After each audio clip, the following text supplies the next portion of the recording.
Las puertas de nuestro templo se abren para estar reunidos todos.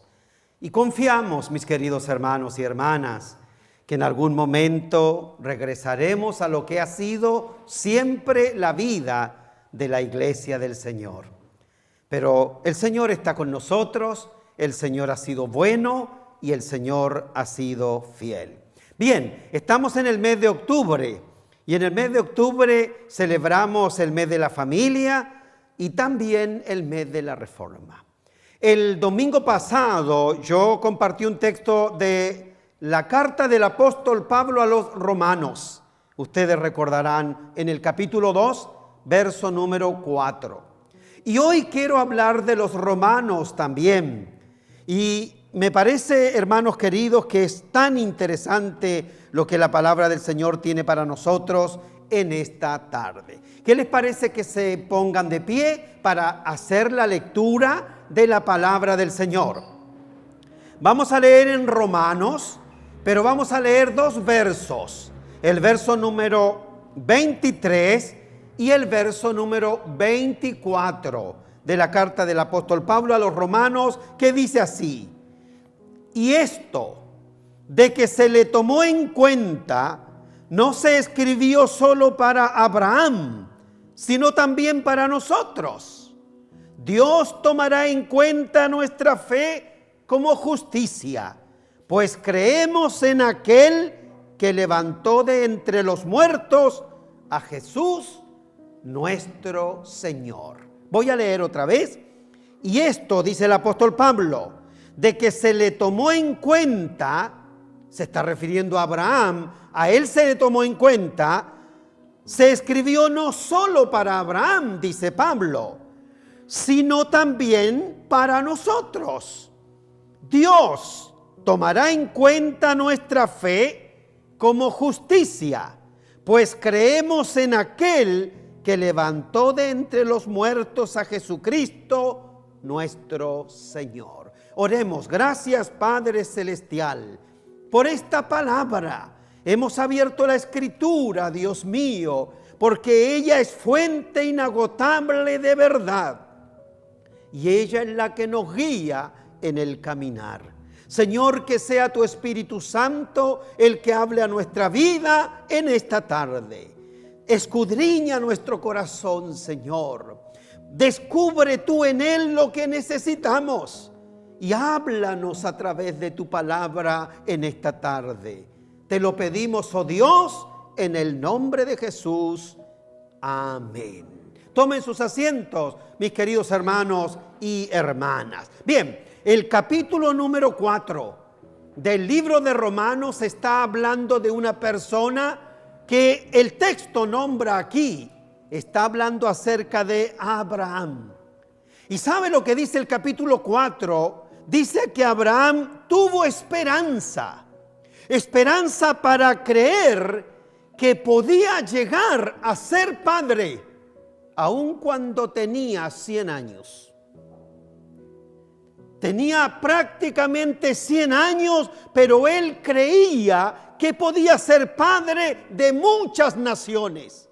Ya Dios le había dicho: tu descendencia será como todas las estrellas que hay en el cielo y como la arena que está a la orilla del mar. Nosotros tenemos mar aquí muy cerquita, hemos ido a la playa muchas veces, sabemos cuánta arena hay ahí a la orilla. Y Dios le dice a Abraham: tu descendencia será como todas las estrellas del cielo y la arena del mar. Y Abraham tiene 100 años, 70, 80 años. Y él tiene la esperanza de que esa promesa puede ser una realidad. Para eso no tuvo una fe débil, aunque él se daba cuenta que ya tenía 100 años. Aunque él está consciente que ha perdido vitalidad corporal. Pero aún en esas condiciones adversas, todavía él cree que puede ser padre de muchedumbres. Pero sabía algo más, que la esposa que tenía, Sara, tenía 90. Entonces él sabía que él ya estaba viejo, pero sabía también que tenía una esposa que estaba tan viejita como él. Pero no solo la cuestión de la edad, porque Sara nunca pudo tener hijos, ni aun cuando era joven. Así es que no es solo que Sara era una anciana, Sara era estéril también. La esterilidad más la ancianidad eran dos elementos que a cualquiera le harían imposible creer que esa persona pudiera tener hijos. Pero a pesar de lo adverso, Abraham tiene la esperanza de que podría llegar a ser padre de multitudes, porque Dios se lo había prometido. Muchas veces Dios le hace promesas a usted y a mí que a luces, a todas luces, es imposible que puedan ser una realidad. ¿Se acuerdan de los sueños que tenía José y que le contaba a su papá y a su mamá y a sus hermanos y todos se reían de él?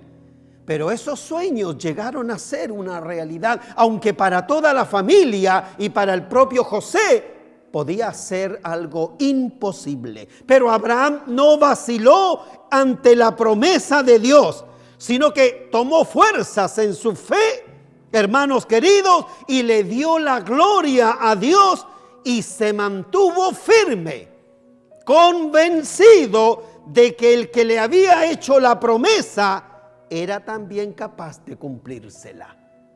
Es allí donde está la fe de Abraham. La fe no está en las cosas que Dios le promete a usted. La fe no está puesta en las cosas que Dios le promete. La fe está puesta en quién la promete. No en lo que me promete, sino en quién es el que me lo promete. Así es que la fe a Abraham le fue contado por justicia. La fe que tuvo en quien le hizo la promesa, a él le fue contado por justicia. ¿Y qué dirá el apóstol Pablo en el texto que yo acabo de leer? Es que esa justicia no es solo para Abraham, también es para nosotros, dice el apóstol.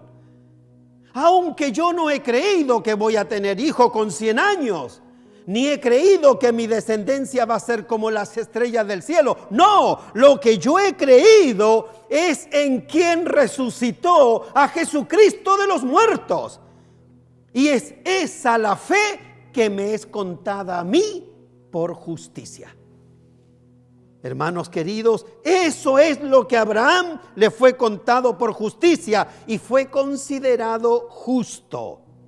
El texto que hemos leído aquí en Romanos 4 nos dice entonces que no solo le fue contado a él, sino también a nosotros, porque nosotros hemos creído en el que resucitó a nuestro Señor Jesús de entre los muertos. Dice que Él levantó a Jesús de entre los muertos. ¿Usted cree que el Señor Jesucristo fue levantado de entre los muertos? ¿Que Él resucitó? Eso yo también lo creo. Y por creer eso, a nosotros nos es contado como justicia. Pero qué tremendo contraste. El texto dice en su última parte, Jesús, el Señor.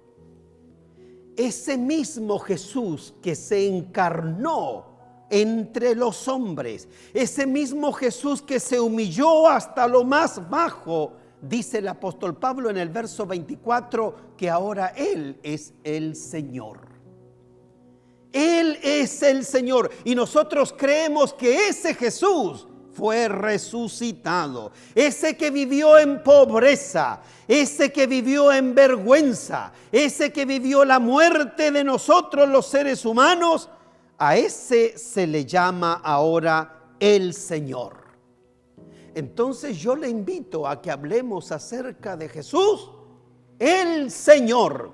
Hemos hablado de las 5 solas. Hoy en la mañana la hermana Elizabeth y la hermana Violeta nos recordaban las 5 solas y colocaron hasta un video para que nos aprendiéramos las 5 solas. Sola fe, sola escritura, sola gracia, solo a Dios la gloria y solo Cristo. Y podemos agregar, y solo Jesús el Señor.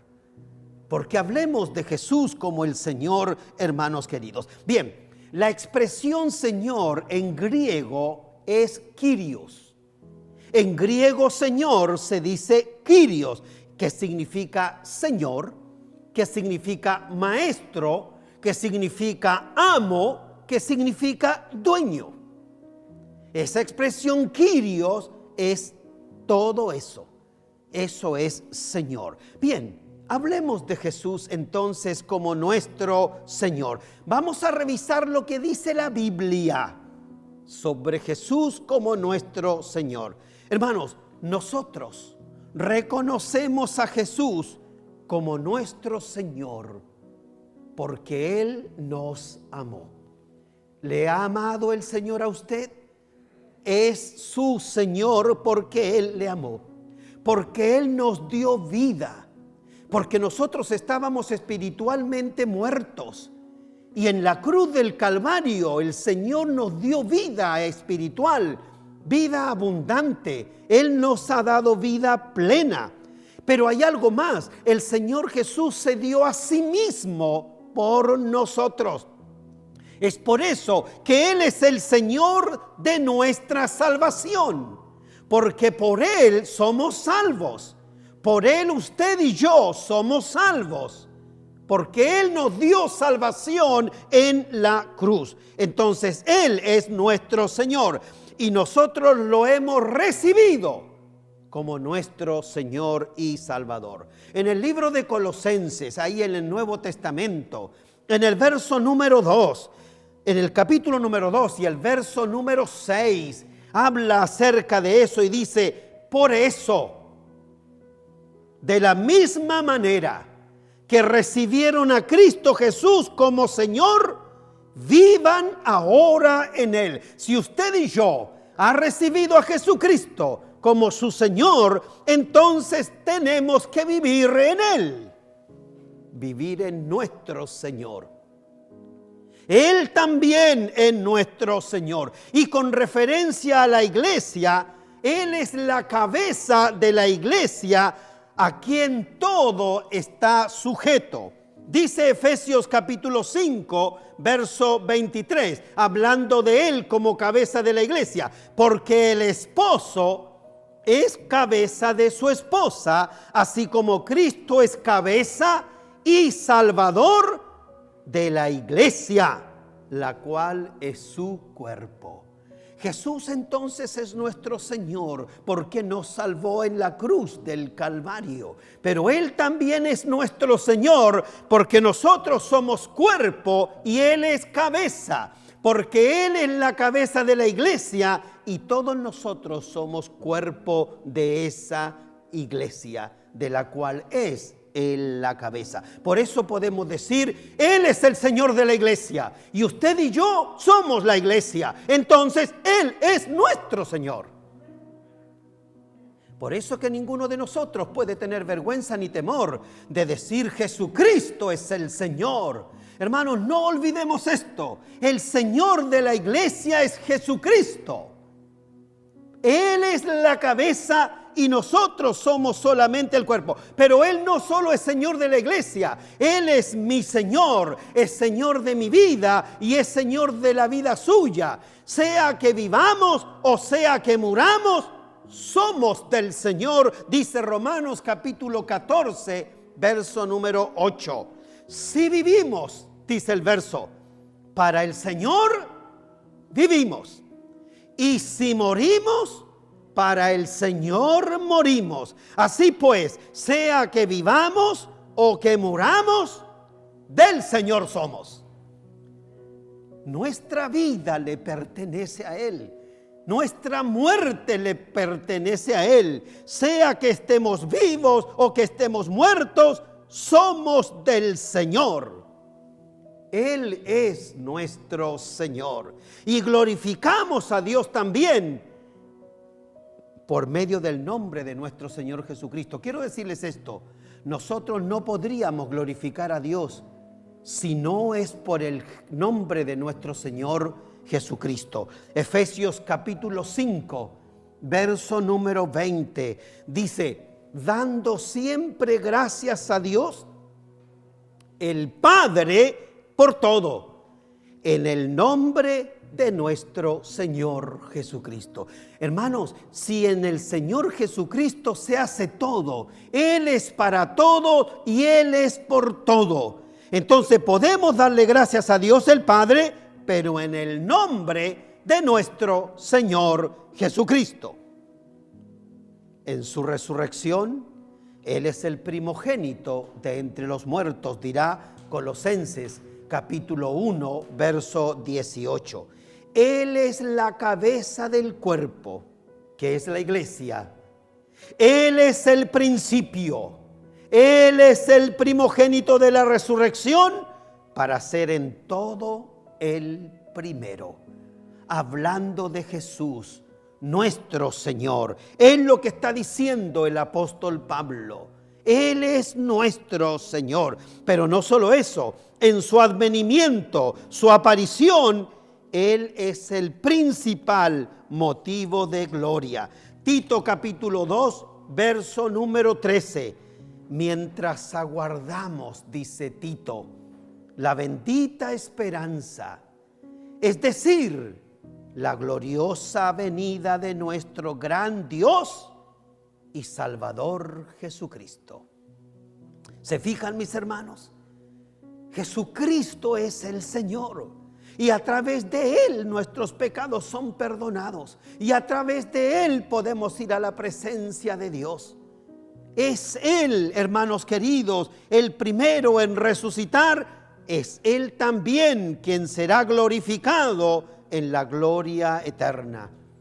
Apocalipsis capítulo número 5 y verso número 13 dice: y oía cuánta criatura hay en el cielo. Mire las palabras de Juan en la isla de Patmos. Y oía cuánta criatura hay en el cielo y en la tierra y debajo de la tierra y en el mar, a todos en la creación que cantaban. ¿Y qué es lo que cantaban todos ellos? Al que está sentado en el trono y al Cordero sean la alabanza y la honra, la gloria y el poder por los siglos de los siglos. Jesucristo es el Señor. En la tierra, en el cielo, debajo de la tierra y en el mar, y todo el mundo cantaba y decía, glorificando al que está sentado en el trono y al Cordero, sean la alabanza y la gloria y el poder por todos los siglos de los siglos. Hermanos, ese es Jesucristo, nuestro Señor y Salvador. Primera cosa entonces, Jesús es el Señor. Vamos con algo más. ¿Cómo nosotros nos vamos a relacionar con este Señor? Él es el Señor, la Biblia lo dice y yo he tomado varias citas bíblicas. Ahora, ¿cómo usted y yo se va a relacionar con este Señor? ¿Qué dice Mateo capítulo 6, verso número 24? Ninguno puede servir a dos señores, porque aborrecerá al uno y amará al otro, o estimará al uno y menospreciará al otro. No podéis servir a Dios y a las riquezas. Entonces, ¿cómo nos vamos a relacionar con este Dios, con este Señor? Sirviéndole solo a Él. A propósito de las 5 solas, solo Cristo, solo a Él la gloria, sola gracia, sola fe, sola escritura. Podemos agregar aquí, sirviendo solo a Él y a nadie más que a Él. De esa manera me voy a relacionar con el Señor, sirviéndole a Él y a nadie más. Mateo en el capítulo 7, el verso 21, dirá también, no todo el que me dice Señor, Señor, entrará en el reino de los cielos, sino el que hace la voluntad de mi Padre que está en los cielos. Dije, me voy a relacionar con Él sirviéndole. Y ahora agrego algo más. Me voy a relacionar con mi Señor haciendo su voluntad. Porque no todo el que me dice Señor, Señor entrará al reino de los cielos, sino el que hace la voluntad de mi Padre que está en los cielos. Mi relación con mi Señor es una relación de servicio, porque es mi Señor, mi amo, mi dueño, pero también es una relación de obediencia, de sometimiento a su voluntad. Él quiere que nuestra obediencia sea perfecta y yo me tengo que relacionar con Él en obediencia. Mateo capítulo 8, verso número 2, dice así: He aquí vino un leproso y se postró ante él diciendo: Señor, si quieres, puedes limpiarme. Lo llama Señor el leproso a Jesús. Entonces yo me voy a relacionar con él como el que me lavó, como el que me limpió, como el que quiso poner su mano sobre mí y limpiarme de toda maldad. Entonces, por ese acto de amor y de misericordia, yo me voy a relacionar con mi Señor de manera agradecida. Le damos la gracia a nuestra familia cuando mete nuestra ropa en la lavadora, cambia la sábana, nos deja la cama impecable, limpia nuestro cuarto, prepara la comida, se preocupa de nosotros y tiene todo limpio y damos gracias por eso. Pues bien, este Señor nuestro hizo más que eso, nos lavó y nos limpió de todos nuestros pecados con su bendita sangre. No con detergente, lo hizo con su sangre bendita. Entonces yo voy a relacionarme con Él con gratitud, porque dígame usted si usted no le da las gracias a una persona que hace todo eso por usted. Con mayor razón lo vamos a hacer con Él entonces. Mateo capítulo 8 dice que este leproso se acercó a él y le dijo: si quieres, puedes limpiarme. ¿Y sabe lo que Jesús respondió a esa pregunta? Sí, quiero, le dijo. Y dice la Biblia que lo tocó y quedó limpio. Mateo 8:25, ¿qué dice también? Y vinieron sus discípulos y le despertaron, diciendo: Señor, fíjense cómo le llaman Kyrios, Señor, sálvanos, que perecemos. Entonces Él los salvó de hundirse en la barca. Él también lo salvó a usted y Él también me salvó a mí.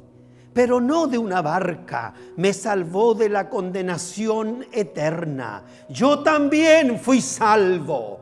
Entonces mi relación con Él no solo debe ser una relación de gratitud, sino de servicio y de entrega total, porque nuestra vida y nuestra salvación se la debemos a Él.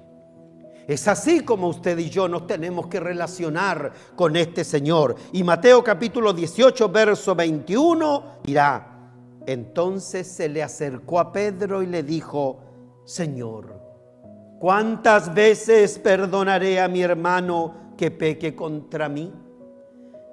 ¿Hasta 7? Dijo Pedro. Y ustedes saben la respuesta que Jesús le dio: hasta 70 veces 7.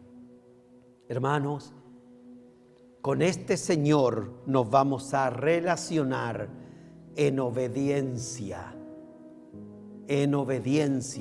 porque Él le está diciendo a Pedro que son 70 veces 7 las veces que debe perdonar. Y ustedes entienden que el 70 veces 7 no es una cantidad, no son 490.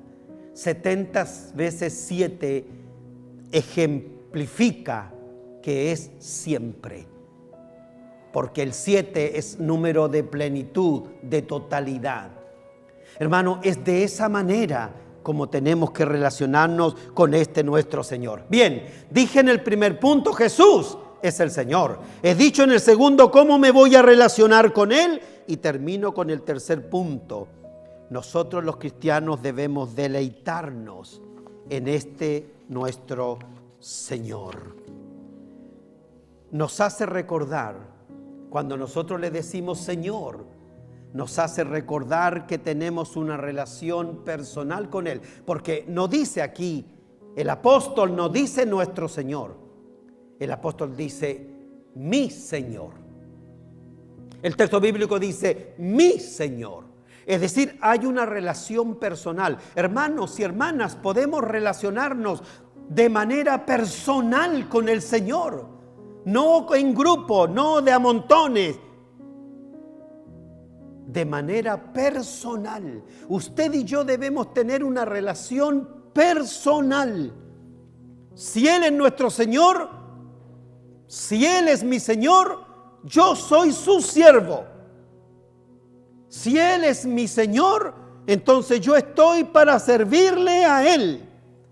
Y cada uno de nosotros, los cristianos, podemos decir con gozo, Cristo es mi Señor.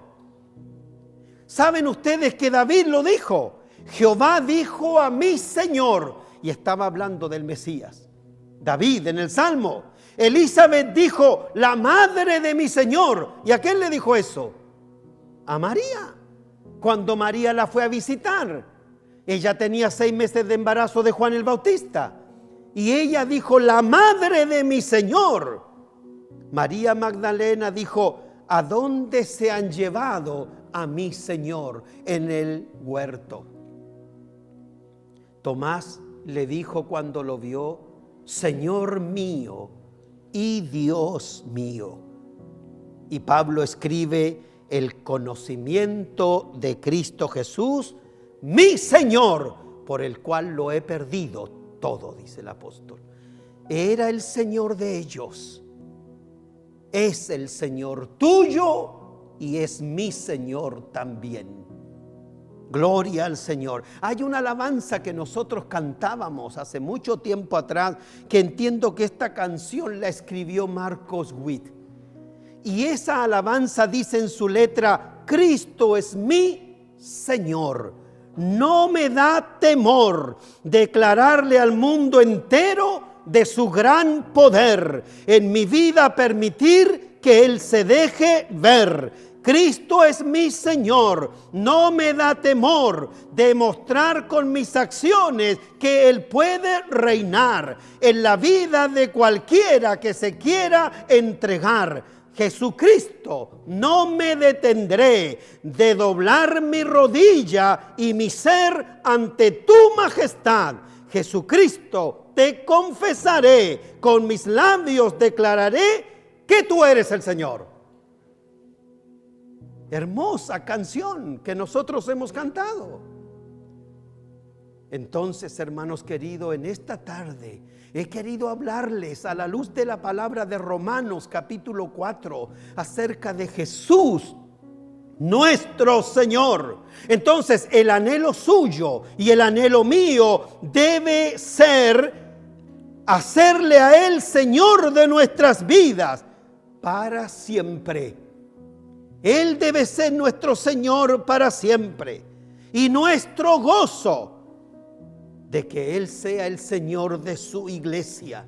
Y siendo Él el Señor de su iglesia, entonces, de la cual yo soy parte, nosotros tenemos que vivir en unidad, en armonía, en comunión, porque Él es la cabeza y los demás somos solamente su cuerpo. Primera de Corintios capítulo 12, verso 3 dirá, por eso les advierto, dice el apóstol Pablo, que nadie que esté hablando por el Espíritu de Dios puede maldecir a Jesús, ni nadie puede decir Jesús es el Señor, sino por el Espíritu Santo.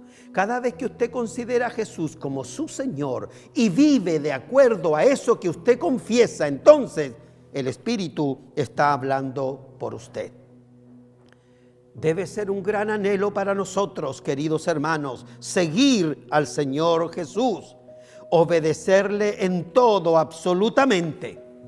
Y como el Señor quiere, sin divisiones, sin separaciones, siempre gozosos, sin disputas, sin tibiezas. Eso significa seguirle a Él. Porque un discípulo de Cristo es aquel que se da a sí mismo al Señor plenamente, como Él se dio plenamente también por nosotros. Un discípulo es un aprendiz y tiene que aprender lo que su Señor le enseña. Tiene que creer lo que su Señor le revela. Tiene que hacer lo que su Señor le manda. Tiene que evitar lo que su Señor le prohíbe. Tiene que sufrir lo que Él permita que le suceda, con la esperanza de la recompensa, que así como a Abraham, también a nosotros nos ha sido prometida. Ese es el discípulo de Cristo, y solamente esta clase de discípulos es y será un verdadero cristiano. Ese es el hombre y esa es la mujer que el Señor quiere de ti y quiere también de mí.